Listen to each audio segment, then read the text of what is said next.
AJ, then I'm going to give you a chance for a hat trick here. So you said you've ragged on Rocket League. You had a mini dig at your head coach. Let's take aim at the players now then. So I imagine like sometimes trying to get the players to do a good sleep schedule, to eat properly, all this stuff. Is it ever like pulling teeth? Oh, dude, 100%. 100%. There's no point in like beating around the bush about it. It's painful. It's not easy. However, the first thing that I always do is ensure that we're on the same page. And as time has gone by, the page that I'm on tends to shift more towards the page that they're on, if that makes sense. So what I mean by that is the baseline, when I first started, the baseline, my expectations of their knowledge or their understanding or their want to do certain things was much, I expected more than what it was. So the baseline was higher, right? Or I thought it was. As time has gone by, I've had to lower that baseline bit by bit to make sure now the approach that I take is more of like what I would call a holistic. So we look at lots of things, everything, client-led, education first. So it's a bit of a mouthful, but so client-led is like the most important thing that I found for buy-in is like, look, this is the plethora of things that we can work on: diet, sleep, exercise, routines, pre, intra, post-match routines. We can look at how we emotionally regulate. We can look at meditation. We can look at breath work, visualization, mindfulness. We can go through all of these different things. What would you like to work on? And I always get an answer, and I'm like, sweet, that's perfect. Let's start there. And then what I do is I go, oh, by the way, maybe we should look at your caffeine usage because that's going to have a really drastic effect. So it is certainly not as painful as it used to be because of the approach change that I've had now. But historically, it's not been easy because mostly is the sort of grind like mindset that is, but I need to play, I need to play, I need to play, I need to play. So as I said, the education first part also came with like, right, diet, sleep, and exercise. Let's just look at those. These will have a drastic effect on something called cognitive function, essentially your brain's ability to work.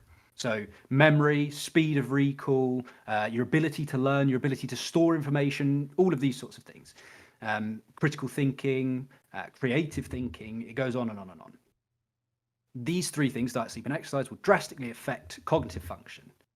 Because esports is less physical, more cognitive, these things have a really important place for us to consider. I'm not asking you to run 4 marathons a week. I'm not asking you to get up at 5 a.m. every day. And I'm certainly not asking you to eat only green things for the whole week. However, what little adjustments and tweaks can we make to have your baseline increase significantly, but little by little over time? Does that make sense? Mm-hmm. There was a lot of words. Oh, yeah.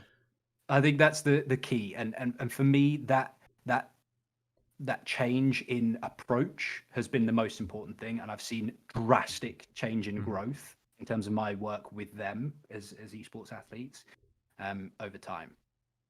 Is it ever slightly difficult in like a sort of, when you're sort of in like a semi-pro level, or maybe RS, maybe the Rocket League team is pro. I might just be wrong, but is it still online, or are the players? Are they bit of both? Bit of both. So we do boot camps. We boot camp for every major event, of which there's so many in Rocket League. There's so many major events. In terms of not necessarily a major, but in terms of our LCS games, we will boot camp for every single one of them. Scrims and the interim in between those tournaments will be online, but it's not on stage, if that makes sense. Yeah, because what I'd wonder then is, does it make it a bit more difficult? Is there a different dynamic when you are online versus when it's at boot camp and you're actually there with the players? Sure. Well, with boot camp, it's you can observe, right? You don't have to just trust, and of course, I trust all of my players. Absolutely, there's no question of that. But it's observable at boot camp, right? And I have a significantly greater effect at boot camp. So I cook for everyone at boot camp. That's something that we've done to make sure that it's not pizza, it's not Mackey's, it's not Burger King, it's not this, it's not that. So I will do cooking, and we can choose the restaurant that we go to when we're not there. So it doesn't have to be a Deliveroo to the boot camp room, right? So you have greater control over things, or greater influence is probably the better word. Whereas when you're working through online, not quite so much. You just have to make sure that, and I do, as I say, I do trust the players. You just have to make sure that you trust what they're telling you. A lot of the players, generally speaking, will live with their parents for whatever reason. So sometimes I'll have conversations with player parents and be like, "Hey, can I help with anything? Like, these are my qualifications. You know, what generally is your nutrition like at home and things like that." So there are sort of workarounds, but certainly being in boot camp, I have the direct influence that I don't have online.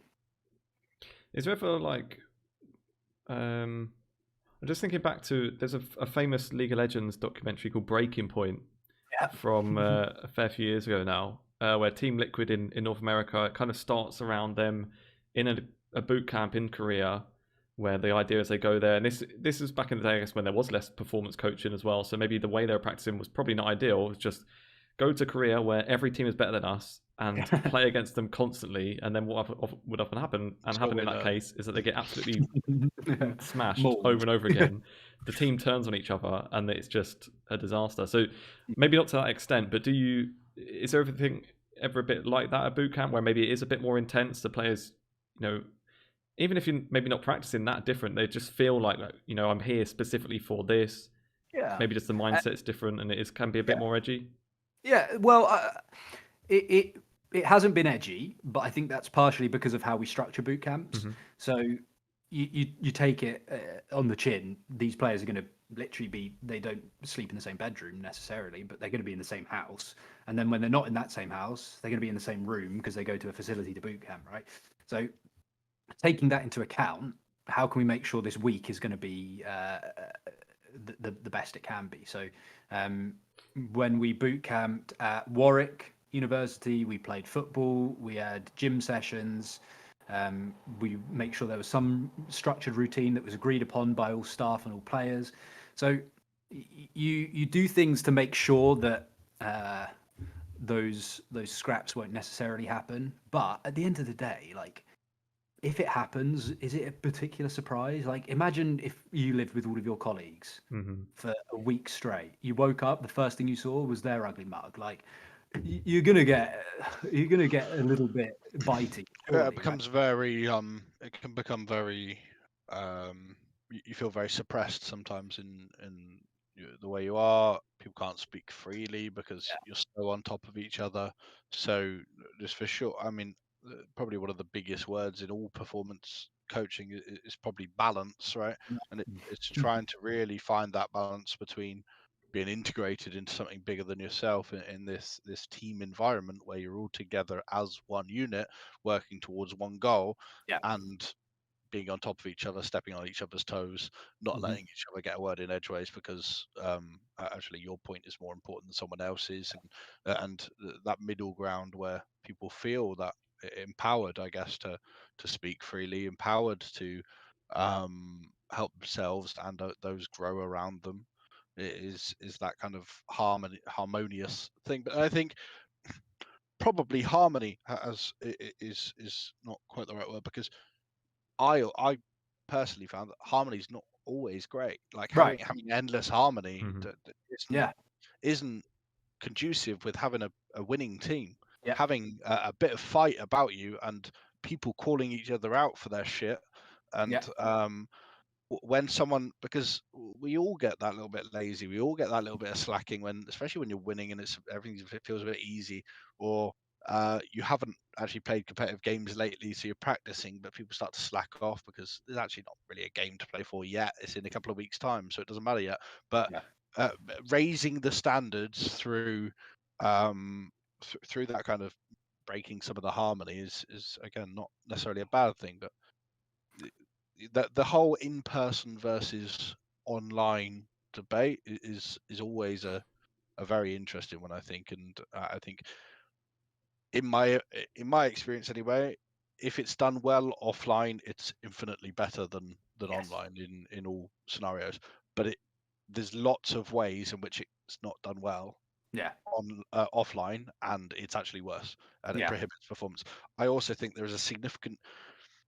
I see this happen with a lot of teams, especially in League of Legends, where a team moves to a boot camp scenario shortly, like in the lead up to a final or in the lead up to a semi-final or something of that nature.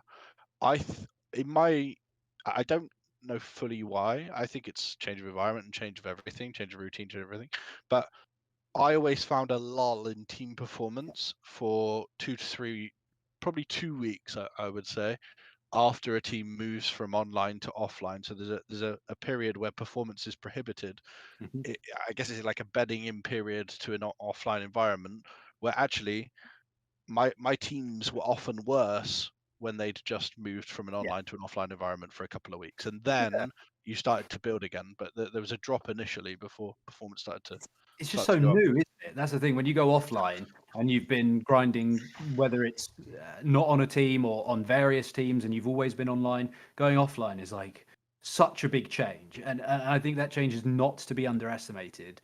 And it's something that we found. And going into like when we set out, we're going to boot camp for all of the RLCS events, of which in the regular season, of which there's 3, it's really confusing. Nothing like League of Sure. Legends. Kind of like the LEC now, right? With all of Yeah, this like various splits and stuff. right. Yeah.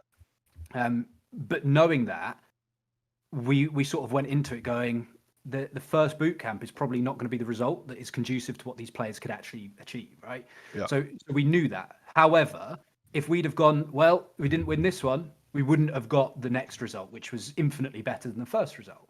So if we'd have just stopped after the first boot camp, we would have never seen the second boot camp success, right? So you have to have this like, or in my experience at least, and what we're doing at Resolve is we have this long-term approach that's like, well, if we buckle in for every single boot camp that is going to occur in this RLCS season, we would hope to see, maybe up and down, of course, but at least a sort of chuntering. You go up and up and up and up. And up. And I think that very much aligns with performance coaching in general, Alex, because you go to bed early one night and you just missed 3 games of Rocket League you could have played, or 5 games of Rocket League you would have played, probably prohibited your performance.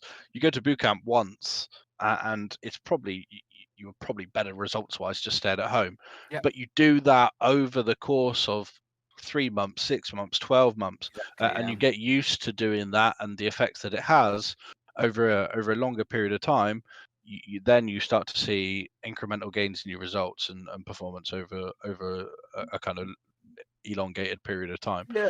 But yeah, I think that's the thing, and when I boil what I do down to its sort of core is I want to improve people 1% lots of times. I don't want to get you to go to the gym 7 times next week if you haven't been at all for the last 6 months. I want to get you to go to the gym once. And then once you're going to the gym once and you're finding it nice and easy and you can do it, do you think we could go to the gym twice? Or do you think we could maybe try an exercise class? Or do you think maybe we could go for a walk as well? And it's that like slow and it's tough as well because esports is so results based, right? Everything is always like, did we win? Did we lose? Was it top 8? Was it top 4? This is the next point as well, right? I always battled knee-jerk reactions from people, from organizational pressure or people around me, for sure. Yeah. When I was trying to implement new ideas or implement stuff that other people hadn't done, or implement long-term development on a team, I was always facing the short-term results versus long-term development kind of continuum. Yeah. And whether it was, I think we should pay for a nutritionist, I think we should pay for a sports psychologist. Is that money better spent than this guy with a new computer, or us getting rid of one of these players and just getting a better one? I don't care if we're good in 12 months. We need to win next week, or we're out of playoffs. Yeah. Okay, well, actually, nothing that I'm suggesting that we do is going to make us better. Next Sunday. Yeah, I guess that's where I've got like, because prior to joining Resolve full time, which was about 14 months ago, I was working back in traditional sports. So I came out of esports for just over 12 months, and I was working in traditional sports in London. I was working operations for a coaching company in London, and there wasn't many people, if I picked up the phone to, that I'd have come back to esports for. And I think there was probably one person I would have done it for. And I think, knowing my relationship with our COO Jeff at Resolve, I think he's probably the only person that I would have come back to esports for, because of exactly what you're talking about there, which is like, if I'm coming to work for an esports organization, I need to know that you're going to back me, and you're going to back me over not 2 weeks, not Yes. 2 months, but over like a significant period of time. And when I propose things to Jeff, I say, look, this is what I want to do. This is why I want to do it. Let's evaluate this over X time period. Because if it's on a time period of like a return on investment over 2 weeks, right? Yeah, sure. We're going to lose. Like, there's no point. Let's just not do it. So, And we were speaking to coach about this, right? Elias or Enetron from Dignitas a couple of weeks ago on this same podcast about.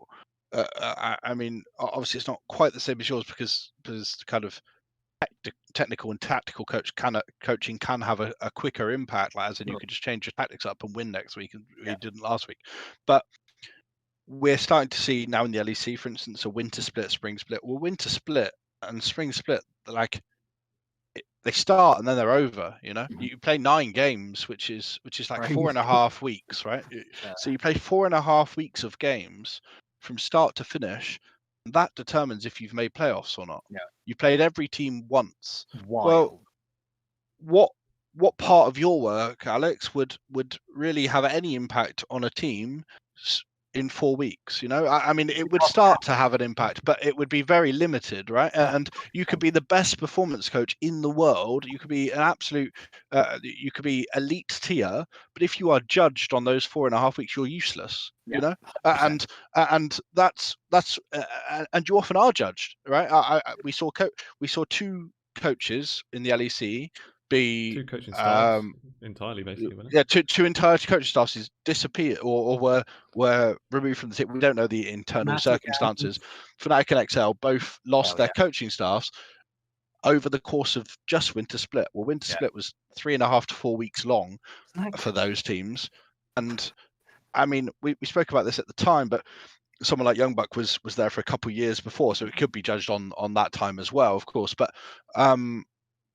someone like Crusher, who was at Fnatic, joined them as their head coach of that team just before Christmas. He had 4 competitive weeks of gameplay, and then he's no longer Fnatic's head coach. 3 weekends. It might be 3 weekends, yeah, because there was 2 super weeks, right? There was 2 kind of super weeks or whatever, so they played 3 games that weekend. But in reality, this is a coach that has been training for years to get to the LEC, the pinnacle of League of Legends, right? and he had a really great track record in Spain and over his time there.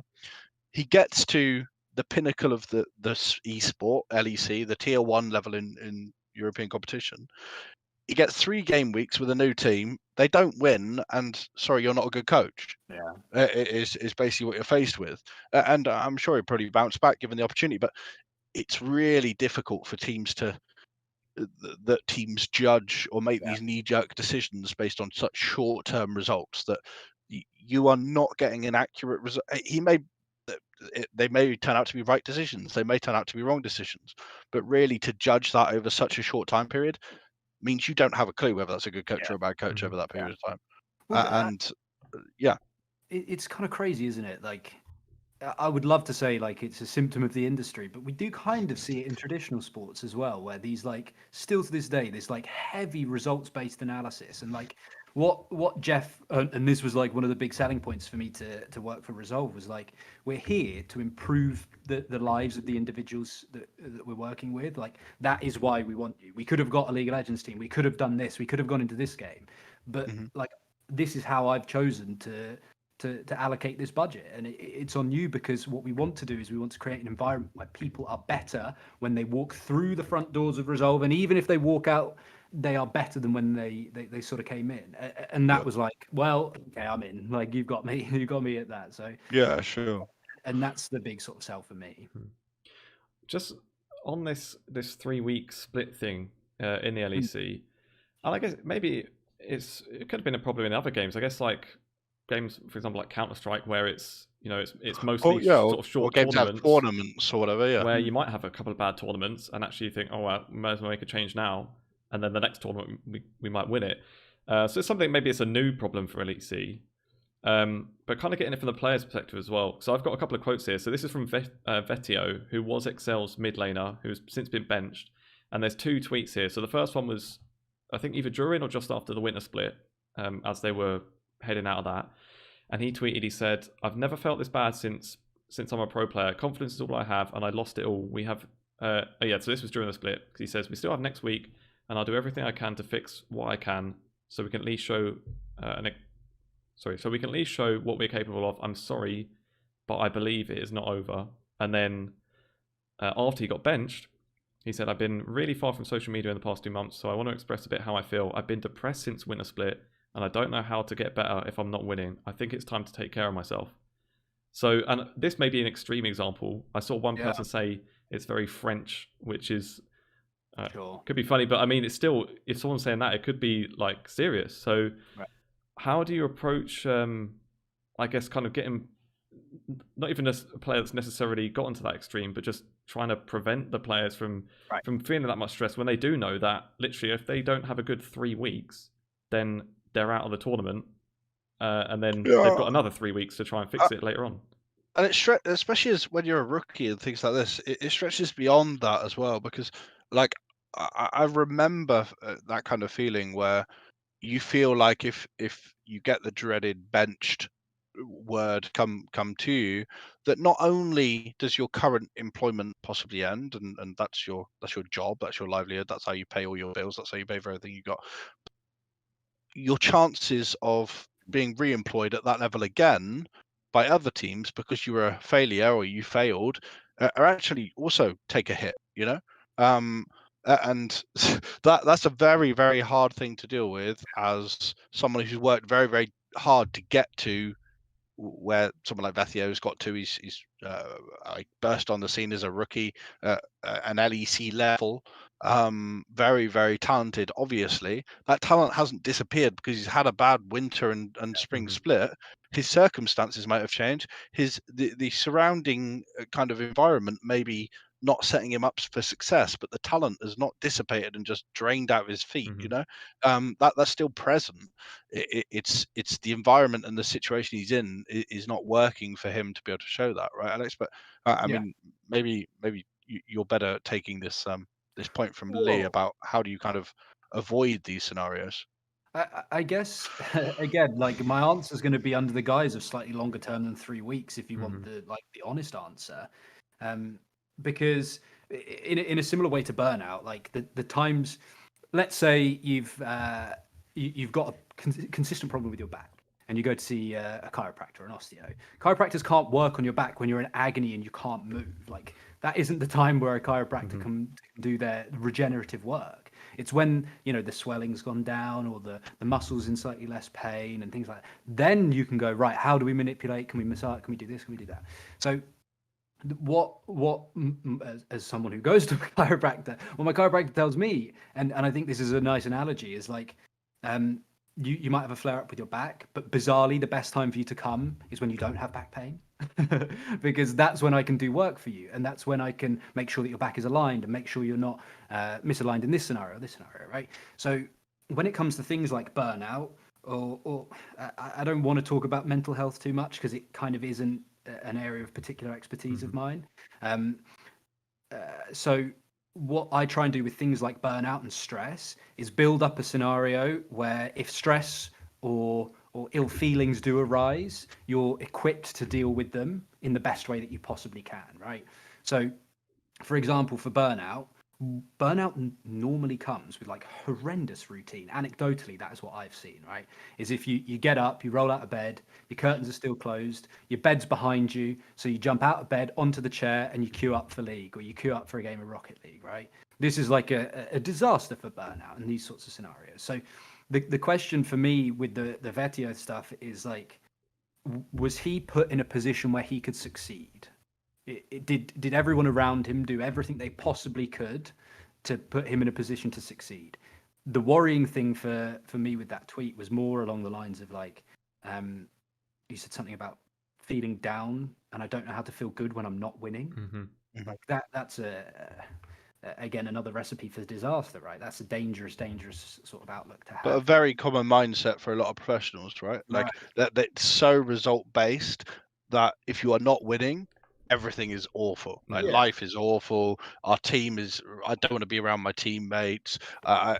Everything's just shite if we're not winning games, and you're bottom of the league, and everybody is saying you're bad on social media. You're reading Reddit comments. Oh my God, this guy's an Inter. Get him out of the team. We should replace this guy. You're reading these social media comments, and you're just a name attached to a mid lane champion. In that instance, people don't consider you as an actual human reading some of these comments that players read or don't read. I for sure am a believer that a traditional sports model of something in between being removed from a team and being thrust into the spotlight is a great strategy or tool to allow you to recover from moments of struggle. So in a traditional sport, you have a squad of players, right? And you're in a vein of poor form, or you're not performing your best for whatever reason, whether it's a mental kind of mindset space, whether it's you're just not playing very well at the moment, your physical kind of condition is not at its best, or you've got things going on in your personal life that are prohibiting performance. You can be put in a middle ground, which is actually we're going to take you out of the limelight. We're going to work on these problems that you've got at the moment, and then you prove to us why you should be starting games in the future. That person's still got a job. That person's still worked on and worked with by the organization.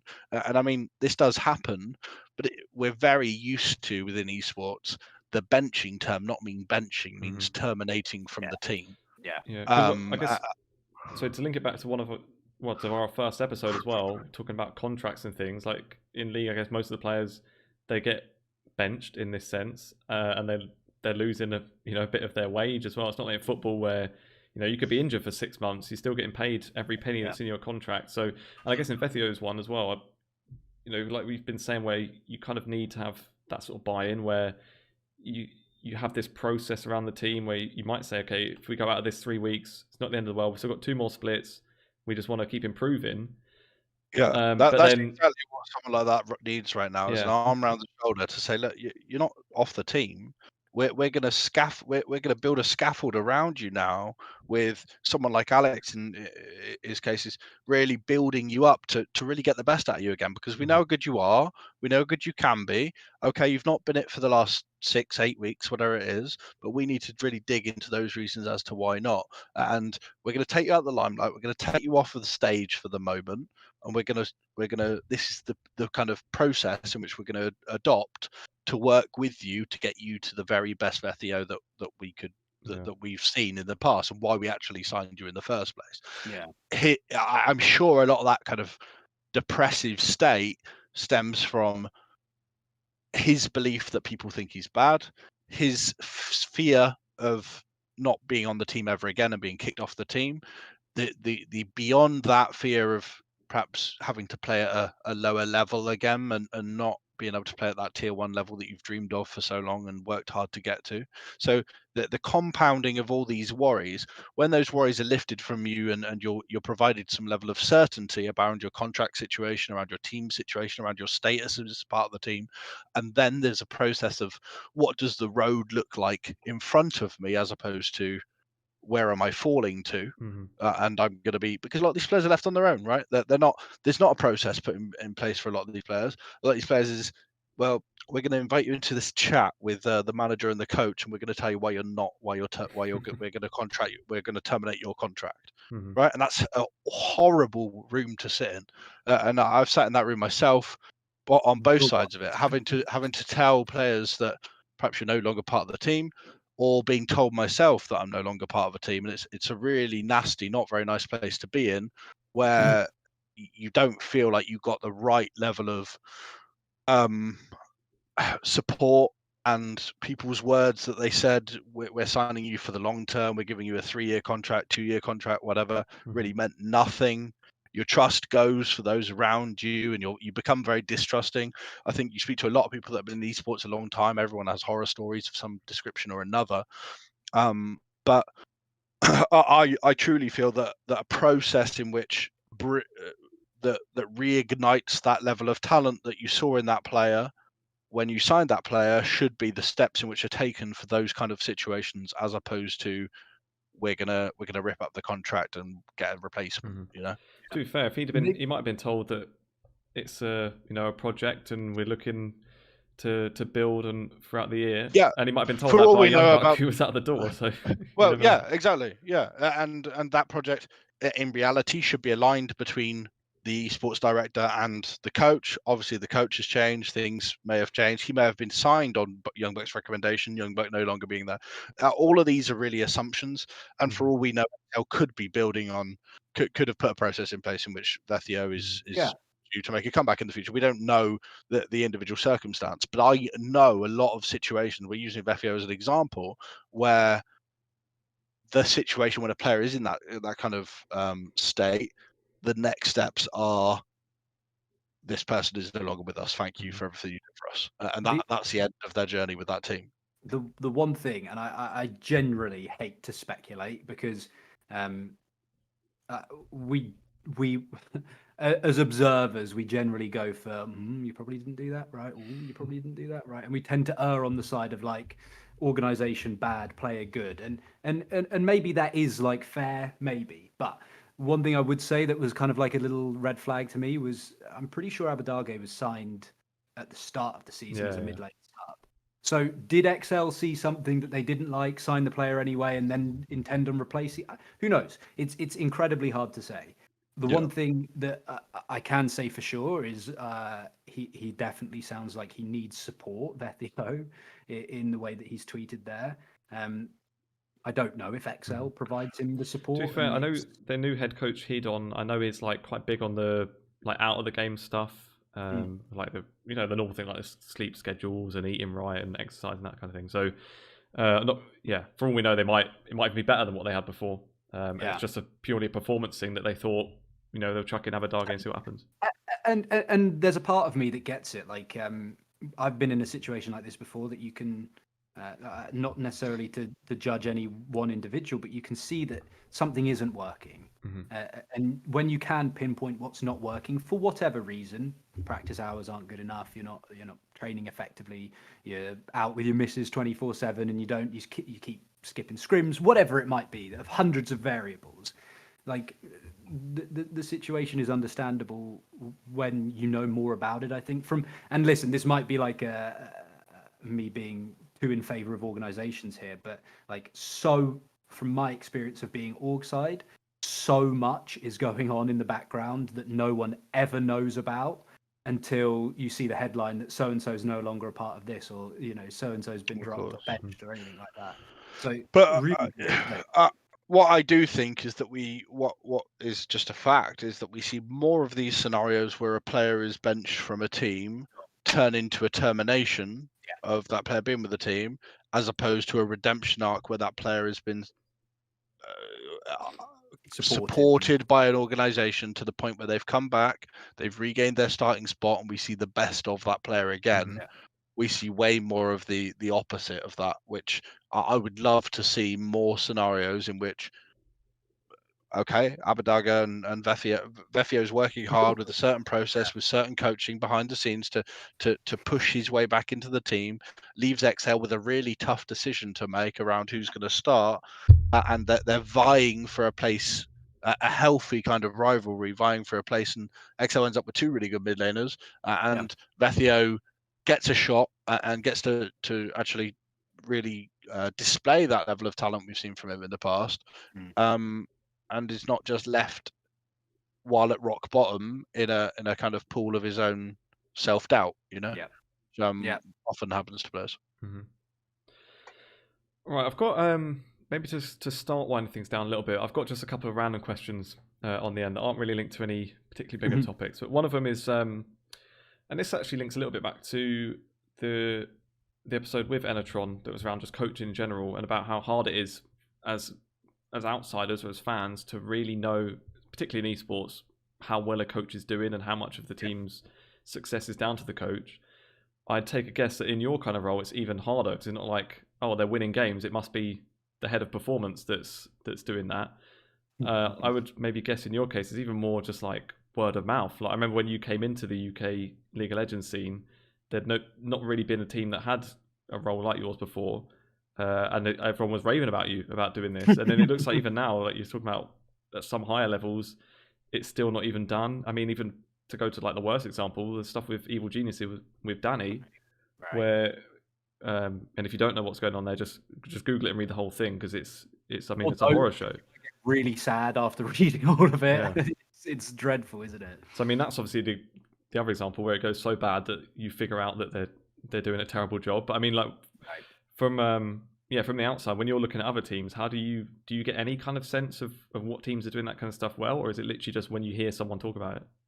It has to be word of mouth, dude. And I think the thing that I have to remind myself sometimes as well is like you just have no idea.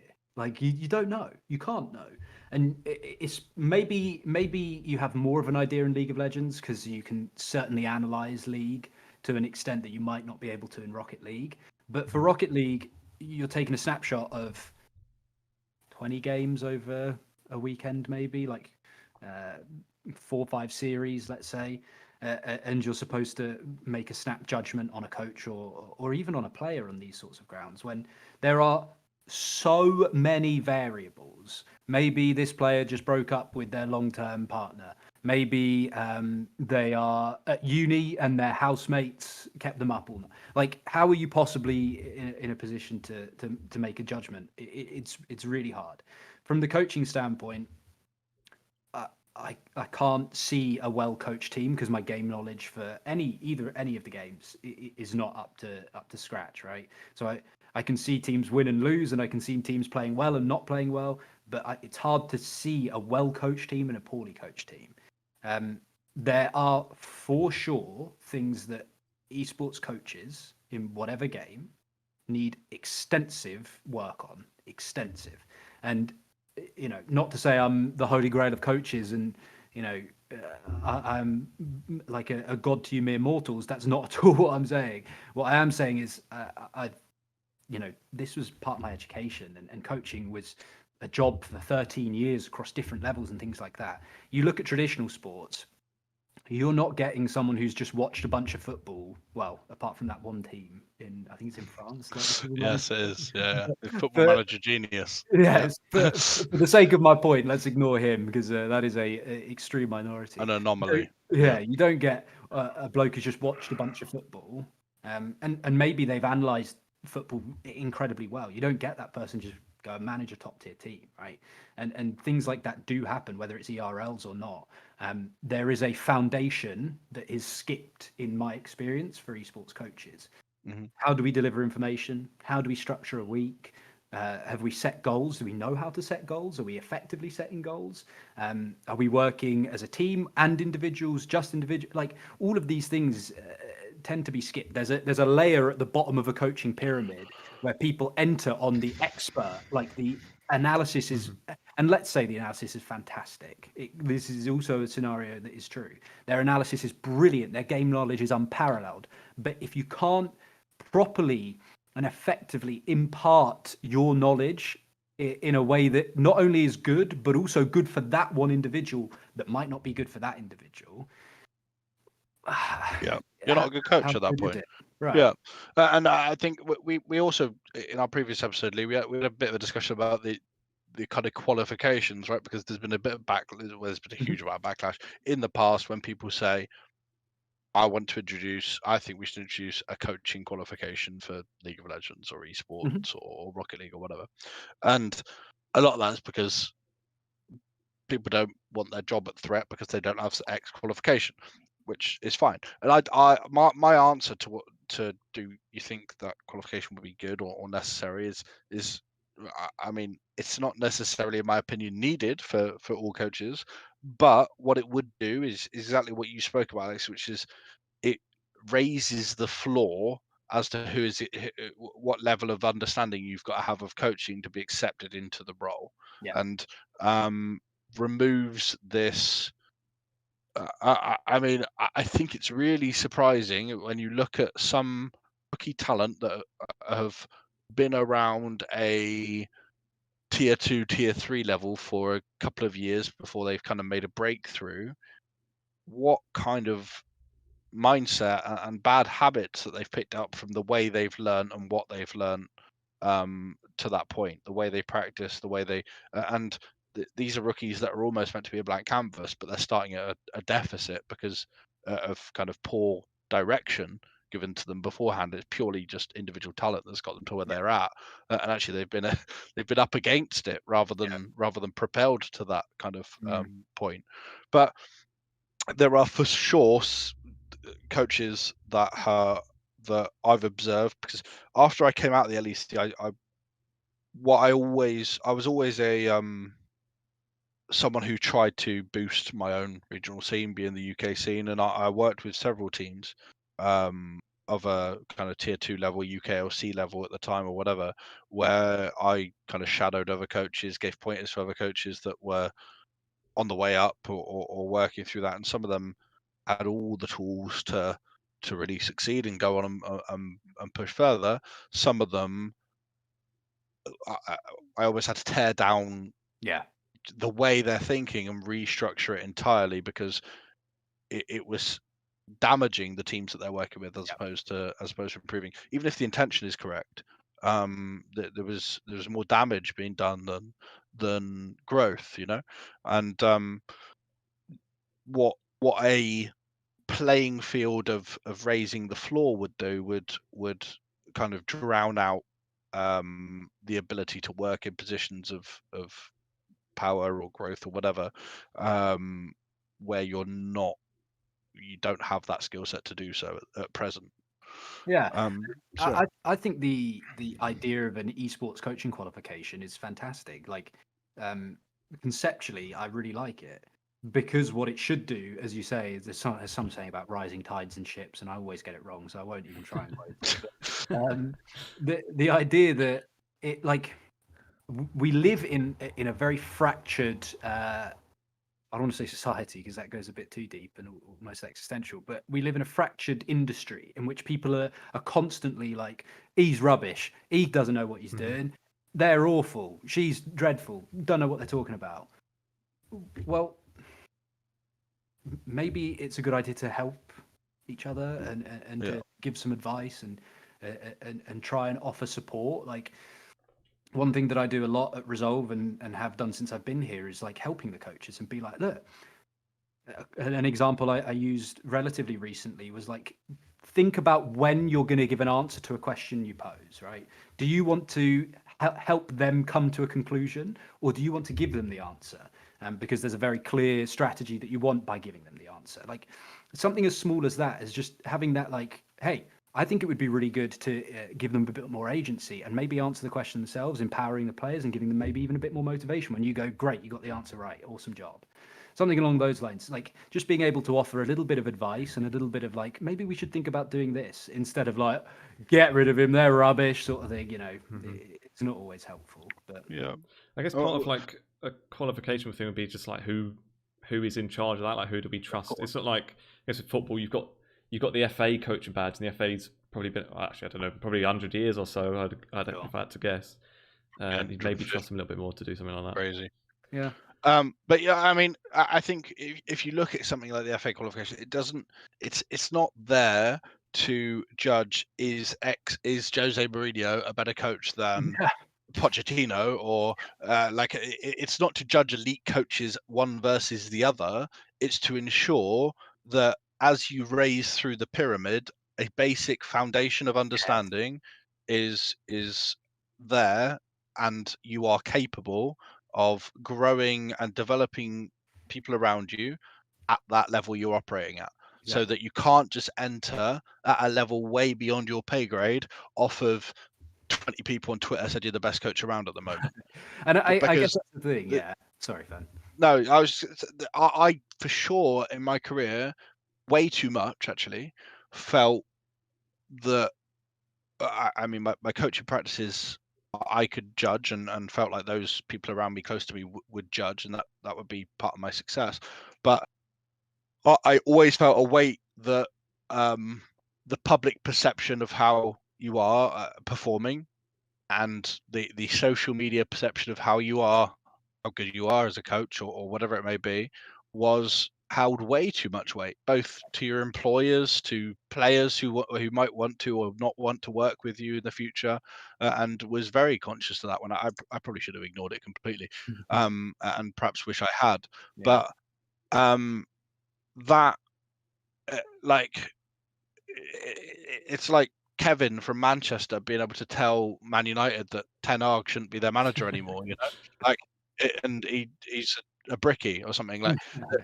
And we live in this world in esports where opinions hold way too much weight, and just basic opinions that bear no factual evidence or relevance hold a lot of weight when enough people say them.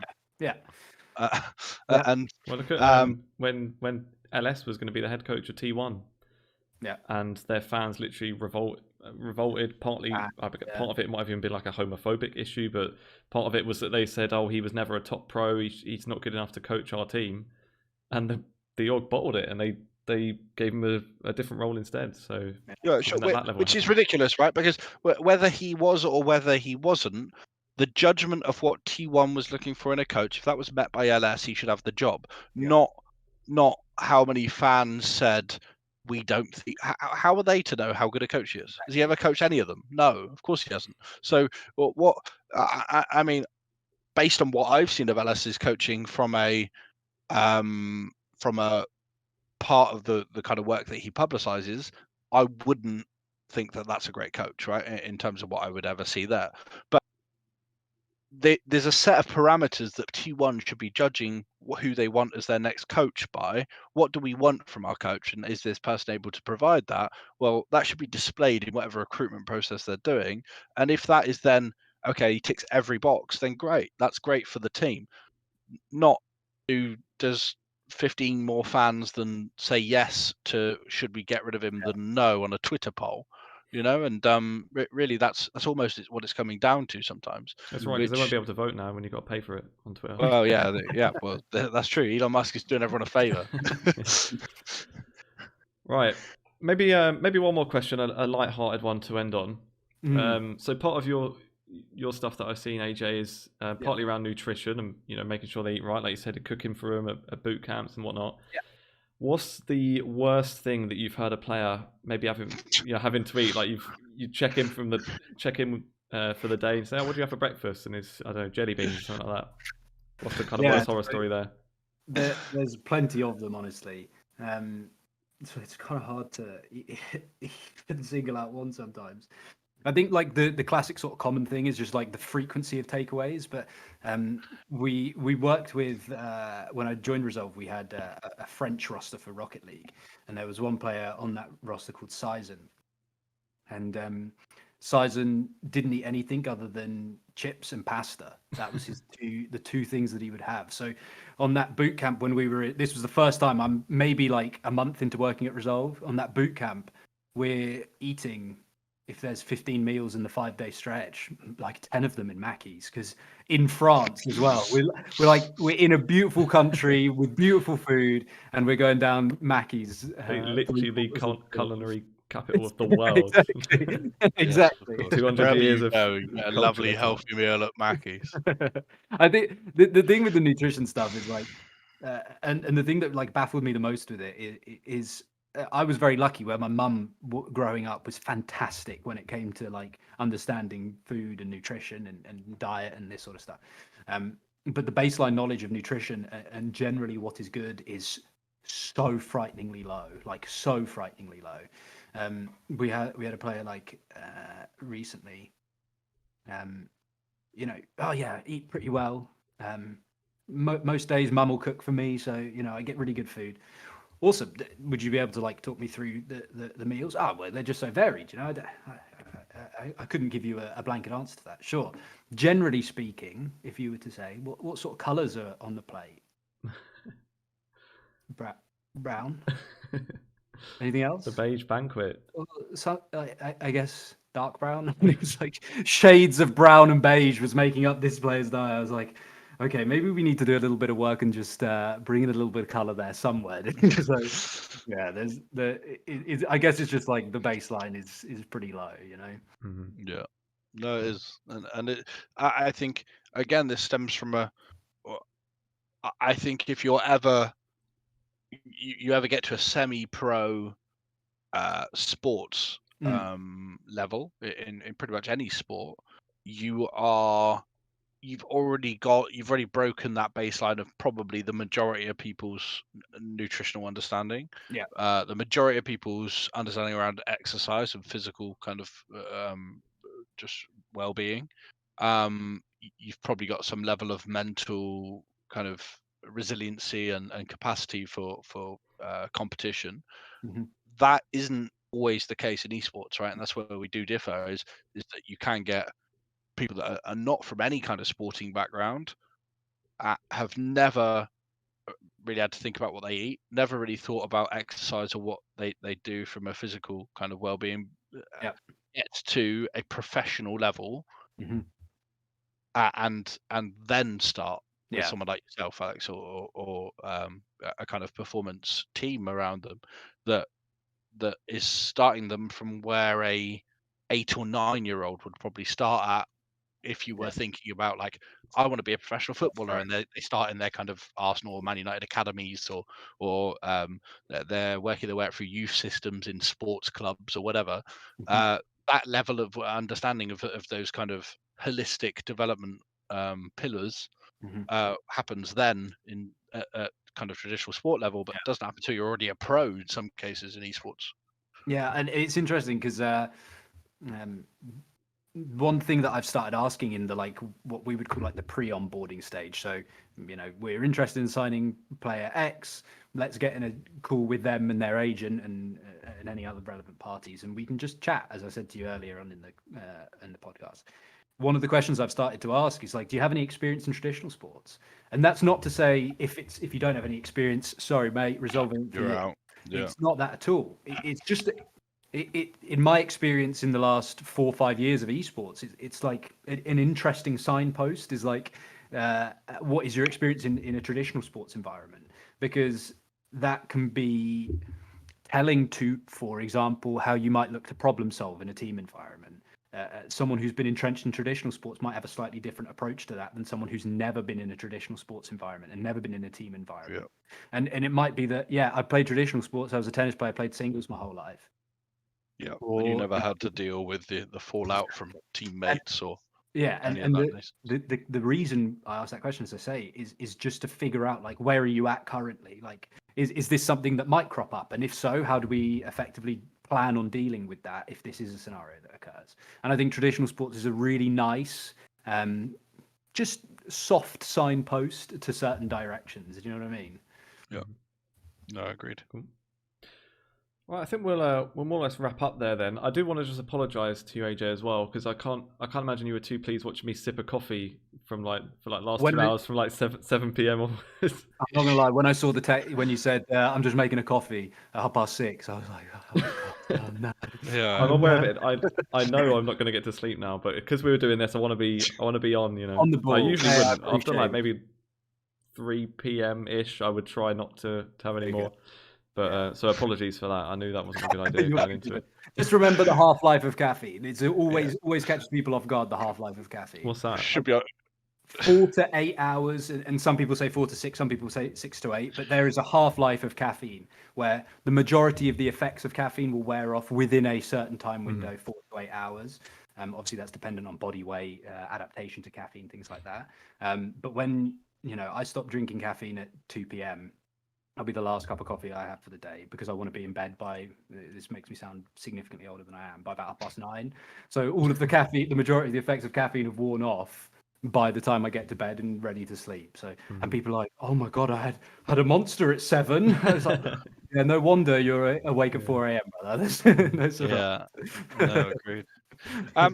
Final thing for me, Alex, Hmm. and this is just really for my interest more so than anything, and it may be a question you've actually never thought of, and maybe something we discuss off the podcast beyond this. But um, I know when I was starting to kind of money became less of an issue when Excel made the LEC, and I was given a kind of dilemma of, or not dilemma, a fantasy world of if money is no object, what kind of I mean, I had team, I had staff, I had facility. Do you build all of these different things of because then it can be scaled back to fit within budget and such. But we see professional sports teams have huge holistic infrastructure around them from a performance standpoint, whether that be kind of players having ice baths, there's cryotherapy, there's nutritionists and chefs, there's that kind of thing around a team, that support network that really caters to sleep, food, physical well-being, recovery, all of these things.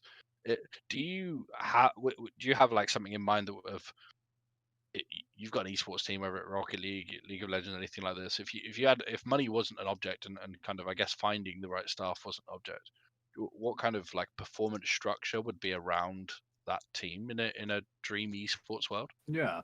So if I was to apply it to myself, if I had unlimited resources right now, the first thing I would do is cover up my weaknesses. So I'm not a Sure. sports psychologist, never have been one, never has trained as one. I use techniques from sports psychology that has come through extensive reading, and down there's about 40 books, mainly around sports psychology, but that's not my area of expertise. So a sports psychologist immediately is something that I think would be really important. But one that understands esports, not just a football sports psychologist, and Yes. not a heavy understanding of esports necessarily, because that is malleable and adaptable over time. But it would be that.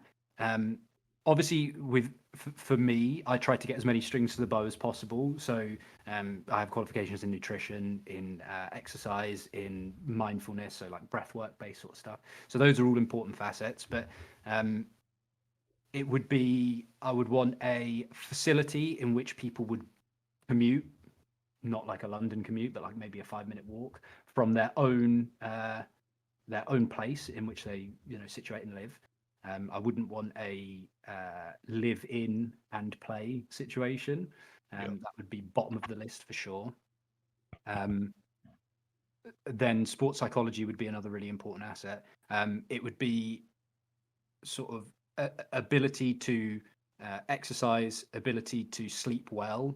Things like good mattresses are really underlooked. I know that might sound really silly. Sure. No, sure. I mean, Good on mattress. Excel, we spoke about exactly that, and I mean, I was looking for a mattress sponsor at one point to see if we could get them because we were actually gonna be traveling a lot between London and Berlin, I and I remember. wanted players to have the same of both. And Yeah. sleep wise, I mean, in the end, they probably end up with IKEA beds and kind of chose their own mattresses. Yeah. But the longer term plan was Yeah. something of that nature. So yeah, I mean, makes a lot of sense. Yeah, and I guess it's just sort of the ability to work on diet, sleep, exercise as like 4 foundational parts.